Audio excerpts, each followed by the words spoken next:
In 1815, a man who had already lost an empire escaped from an island, walked back into France, and took the whole country back without firing a single shot. 100 days later, it ended on a muddy farm in Belgium, on a Sunday, in the rain. Europe changed hands in about 9 hours. You know the name. What you probably don't know is that the decision that actually decided it was made 2 days earlier, by a man who was never at the battle. 1814. 12 years of war end with Napoleon signing away an empire. They exile him to Elba, an island 12 miles wide, and let him keep the title Emperor. In February 1815, he sails for France with about 1,000 men. Near Grenoble, an entire regiment is sent to arrest him. He walks out alone in front of the muskets, opens his coat, and invites them to shoot their emperor. Every musket goes down. The regiment sent to arrest him joins him instead, and so does every unit sent after it. 20 days later, he is back in Paris, and not a shot has been fired. The Congress of Vienna declares him an outlaw and pledges 700,000 men against him. He can field a fraction of that, so he cannot afford to wait. 2 Allied armies are already sitting in Belgium. If they join, he loses. If he can beat them separately, the war ends before it starts. Wellington commands one.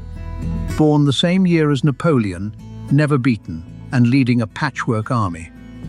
British, German, Dutch, and Belgian, fewer than a third of them British. The other belongs to Blücher, 72 years old, Field Marshal of Prussia, nicknamed Marshal Forwards, because that is the whole of his tactical philosophy. On the 16th of June, Napoleon splits his army and beats the Prussians at Ligny. It is the last victory he will ever win.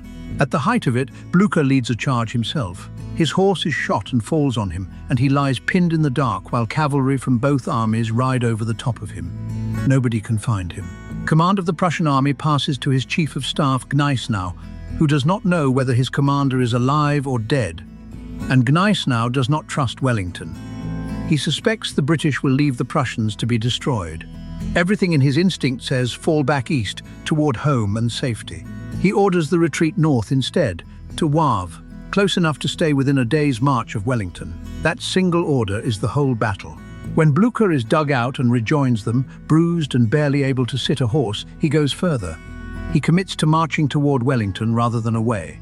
Napoleon assumes the Prussians are broken and running east. He sends 33,000 men under Marshal Grouchy to chase them. Grouchy marches east. The Prussians went north. That night, one of the worst storms in living memory turns Belgian clay into liquid. Both armies sleep in standing water without fires. In the morning, the ground is too wet for artillery, so Napoleon waits until 11:30 to begin. He has just handed the Prussians 5 extra hours. Wellington has hidden most of his army behind a ridge. So the French spend the day firing at a hill. The first attack goes in against a walled farm called Hougoumont. A French officer breaks the north gate open with an axe. A handful of guardsmen force it shut by hand with the enemy already inside. Wellington said afterwards that the whole battle turned on that gate. At 4 o'clock, Marshal Ney mistakes a rotation for a retreat and sends 9,000 horsemen uphill against formed squares with no infantry and no guns behind them. Nothing breaks. By evening, the Prussians are in the French rear, and Napoleon is feeding his reserves into a burning village to hold them off, including the guard he was saving to finish Wellington. So he sends the Imperial Guard up the ridge anyway. Wellington's infantry stand up out of the corn at 40 meters and fire. The guard breaks, and the French army dissolves within minutes. Around 47,000 men were killed, wounded, or captured in a single day. In the weeks after, scavengers pulled the teeth from the dead and shipped them to England by the barrel to be made into dentures for the living.